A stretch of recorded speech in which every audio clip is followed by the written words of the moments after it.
బీహార్లో చేపట్టిన ఓటర్ల జాబితా ప్రత్యేక ముమ్మర సవరణను హైదరాబాద్లో కూడా నిర్వహిస్తే దాదాపు 4 లక్షల దొంగ ఓట్లు బయటపడతాయని కేంద్ర మంత్రి కిషన్ రెడ్డి ఆరోపించారు.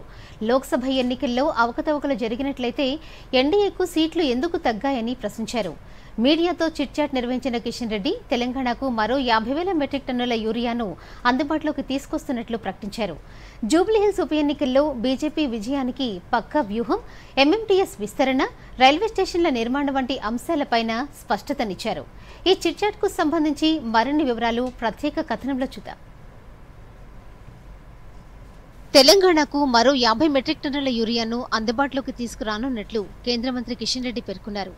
మీడియాతో చిట్చాట్ నిర్వహించిన కేంద్ర మంత్రి పలు అంశాలపై మాట్లాడారు. అవసరమైతే రష్యా, చైనా నుంచి యూరియాను దిగుమతి చేసేందుకు చర్యలు తీసుకుంటామని కిషన్ రెడ్డి చెప్పారు. ఈ సీజన్లో వర్షాలు అధికంగా కురవడంతో యూరియా డిమాండ్ పెరిగిందన్నారు.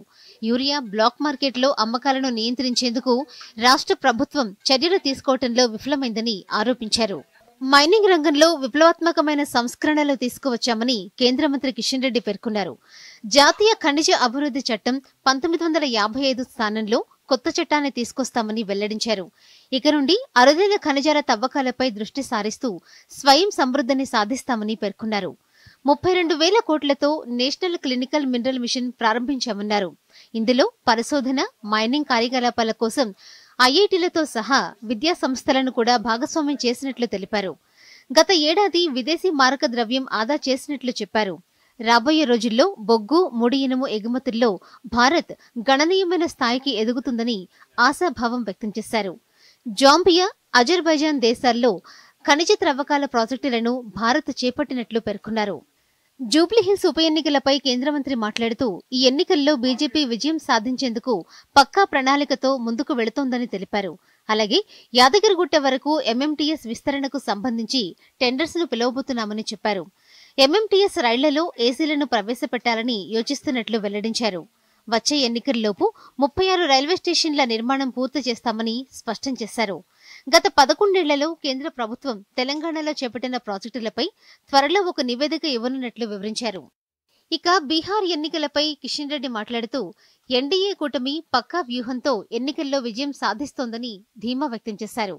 రాహుల్ గాంధీ చేసిన ఆరోపణలపై స్పందించిన కిషన్ రెడ్డి లోక్సభలో ప్రతిపక్ష నేత ఆరోపణల్లో పసల్లేదని తెలిపారు. బీహార్ సరిహద్దు గ్రామాల్లో అక్రమ వలసల వల్ల జనాభా పెరుగుతోందని, ఈ సమస్యను అధిగమించేందుకు చర్యలు తీసుకుంటామని చెప్పారు. దీంతో అక్రమ ఓట్ల సంఖ్య పెరిగిందని ఆరోపించారు. బీహార్లో చేపట్టిన ఓటర్ల జాబితా ప్రత్యేక ముమ్మర సవరణ దేశంలో ప్రతి చోట జరగాలని అభిలాషించారు. హైదరాబాద్లో కూడా ఈ ప్రక్రియ చేపడితే కనీసం 3 నుండి 4 లక్షల దొంగ ఓట్లు బయటపడతాయని సంచలన వ్యాఖ్యలు చేశారు. ఉపరాష్ట్రపతి ఎన్నికలపై కిషన్ రెడ్డి స్పందిస్తూ ఏ రాజకీయ పార్టీ మద్దతు అడగలేదని స్పష్టం చేశారు. ఎన్డీఏ అభ్యర్థికి పూర్తి మద్దతు ఉందని చెప్పారు.